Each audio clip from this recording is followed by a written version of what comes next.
Alright guys, so it is out, the gameplay from the Gamescom between April 30th and the 3rd. Apparently it finally dropped at 9 o'clock this morning Eastern Standard Time, and without further ado, let's see what they got. I cannot wait, so let's just get right into this.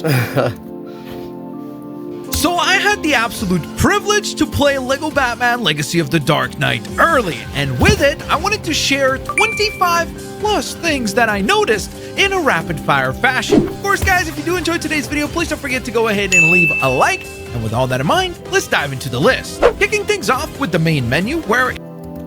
Oh, look at that, got the main menu. So that's what I've kind of figured. So continue game, new game, load game, options, redeem code. That's probably where you're going to get to unlock those secret codes and then quit. So that's the main menu for you. It seems like the main Batman that is displayed on the menu will be whatever Batsuit you last equipped. Speaking of the main menu, it also features a place where you can also redeem your codes, where presumably that is where you'll be able to get your gold Batmobile codes redeemed, the gold Batman redeemed, and the pre-order exclusive suits redeemed. I was able to confirm that the Batsuits are swappable at any point in gameplay, whether you are in Gotham City or inside of a mission. As long as you're not in a cutscene, you're good to go. Suits are customizable via red power bricks, meaning that when you equip a red power brick, it will actually recolor the suit that you have equipped, making it feel like there's even more suits in the game than there already are. The same applies to vehicles as well, where they do have a default color scheme and look, but they can be recolored via red power bricks. So once again, it gives you a little bit more of a sense of customization and more depth in terms of personalization. Next, let's rapid fire some of the new costumes that I was able to see in action, including the Batman Begins suit for Batman. Then I got to play as Skeleton Jim Gordon, which was an absolutely awesome suit. I also got to see the Batman version of Catwoman, or the Zoe Kravitz attire, with the helmet/mask on. Then I got to see the 9 Lives suit based on her comic book attire from 2018. I also got to see the Nightfall costume for Catwoman as well, and even the incredibly cool, but also I guess a tad bit weird looking, the Catwoman suit. Oh, and how could I forget? Also the Batman 66 version of Robin. One thing that definitely caught my attention was the fact that there are a lot of cool new puzzles in this game. Like, for example, there's this puzzle where you find notes that have like an X and numbers on them, and then you have to like align the numbers so that they kind of match, allowing you to open up vaults and get rewards like red power bricks. Speaking of rewards, Catwoman players, you'll be happy to know that you'll be able to crack some safes and get some rewards from those safes using her exclusive ability in the game. Get ready to hit the Batusi, because there's an actual dance minigame in the game, and I suspect it's not the only one that is in the game. There was an area that made reference to Madame Xanadu with a store, or I guess a hotel, titled Xanadu's Inn. And in that same spot, there's also a reference to Constantine with Club Constantine. And you can even knock on the doors. Open the door? After all the fighting outside? No, thank you. I was able to confirm that the dapper version of Bruce Wayne is playable in the Haley's Circus mission, which means that for those of you worried that he wasn't playable, he will be indeed playable. But I could not confirm whether or not you'd be able to actually play as Bruce Wayne outside of the story missions. And yes, same thing goes for the Haley's Circus version of Robin, playable in that level, but I wasn't able to confirm whether or not you'd be able to select that as an attire elsewhere. When pausing the game, I was able to spot that the game does indeed have a photo mode, but I unfortunately was not able to test it in order to see what it has to offer in terms of actual features or depth.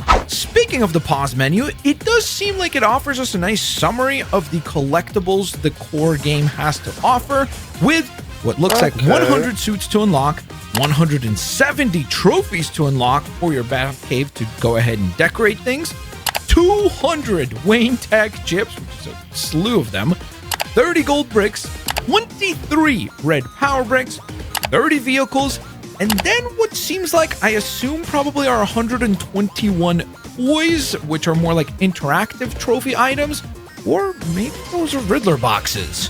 Next, I wanted to draw your guys' attention to the level summary, or I guess the end screen, basically the screen that you see when you finish a mission. Why? Well, because we learn a handful of pieces of information from that as well, including the fact that it confirms that some suits will indeed be unlockable via missions only. So that is cool.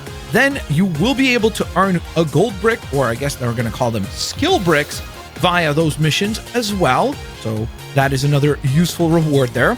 And then additionally to that, you'll be able to unlock a Batcave trophy, which tends to be split into 5 parts, or I guess tasks that you need to complete throughout a level. Once you complete all of those 5 tasks in a level, you get the appropriate or corresponding trophy unlocked. And then additionally to that, there are 5 Wayne Tech chips that you need to be on the lookout for per mission, as well as a red power brick. But basically, there's a lot of stuff that you get and a lot of things that you need to collect while completing these missions. I did spot this fun reference in the open world to Scott Snyder, the creator of many different Batman series, but probably most famously right now, one of the creators of Absolute Batman with his Adventures of Scott Snyder Public Library banner. Next, I wanted to point out that Sophia Falcone is not just in LEGO Batman Legacy of the Dark Knight, but she's actually a big fig. Then we gotta talk about the opening cutscene for chapter number 3, because we get to see Batman beat up Condiment King, Gentleman Ghost, which is so freaking cool, and even Kite Man. Now, I don't have confirmation that those villains appear as actual boss fights, but the fact that they're part of that cutscene definitely suggests that there is a chance that they could be a side quest in the game. There's a section in the Poison Ivy level where you take over a lawnmower tractor, which has to be a reference to the original LEGO Batman video game, because it's pretty dang similar, where you're kind of like removing crops and things like that in a very similar fashion like that game. That's a really cool reference. You also get to battle these plant pods, where the object of defeating them is pretty much identical to Arkham, where you kind of have to like punch into the plant and then rip out the inside of the plant. So that is obviously got to be a reference to the Arkham games. And as if all that wasn't cool enough, Arkham fans, you'll be happy to know that there are interview tapes that you can find throughout the levels as well, which again has to be a reference to the interview tapes in Arkham. Why doesn't anyone understand? This is the only way forward. For too long, Mother Earth has been trampled, choked, drenched in oil. Finally, her children have been given the means to rise up and defend themselves. This will be the beginning of the end of man.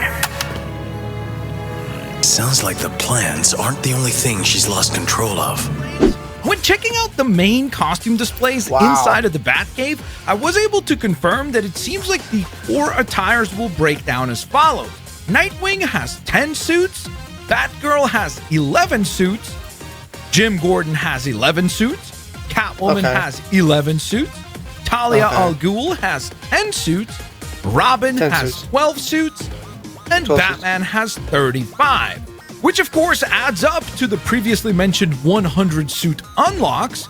However, while walking around the Batcave, I also found this additional branching path that seemed to reveal a whole bunch more costumes. Now, I don't know if these are the displays for the DLC costumes, or if there's like a hidden slew of attires that are going to be in the game as well, but just something that I certainly did have to point out. Now, unfortunately for these next couple of other details, there's like a whole other room of suits. My goodness. I don't have any gameplay to share because we ran out of capture footage time. We were only allowed to record for like a little bit over 2 hours. So unfortunately, I wasn't able to actually capture some of these things, but I still wanted to bring them up. So first and foremost, remember that blue suit that none of us knew what it was actually called or what it was based on? Well, I was able to purchase the suit in the game, and it is just titled the LEGO Batman Legacy of the Dark Knight Original Suit. So this is indeed an all-original suit, so we can stop the debate. It is not based on anything. It is a suit that is exclusively new to this game. Also, on the topic of suits, I did visit Batmite's store, and I was able to confirm that basically you'll have a random suit that will be square in the middle, and then as you purchase that suit, another suit will become available for purchase. So that will be another method by which we'll be able to unlock costumes. And finally, speaking on the topic of Batmite, his store was incredible. The very top of the store had so many cool posters, and the thing that blew me completely away was the fact that there were a ton of Easter eggs to things that are completely not related to DC at all. Like, they had posters that were referencing Dragon Ball Z, so you had like Batmite with a big giant kind of Super Saiyan Lego hair, which looked sick. Sailor Moon is referenced to there. Akira, you had the poster of like the character walking towards the bike. You had Spirited Away references from Studio Ghibli, and even Avatar: The Last Airbender. So as you guys know, I got to play Lego Batman Legacy of the Dark Knight early at an event in LA. Shout out to Warner Brothers for flying me out and making it all happen. But right as we got done playing our play session, they went ahead and said, oh, hold on, there's still one more thing. Chapter 4.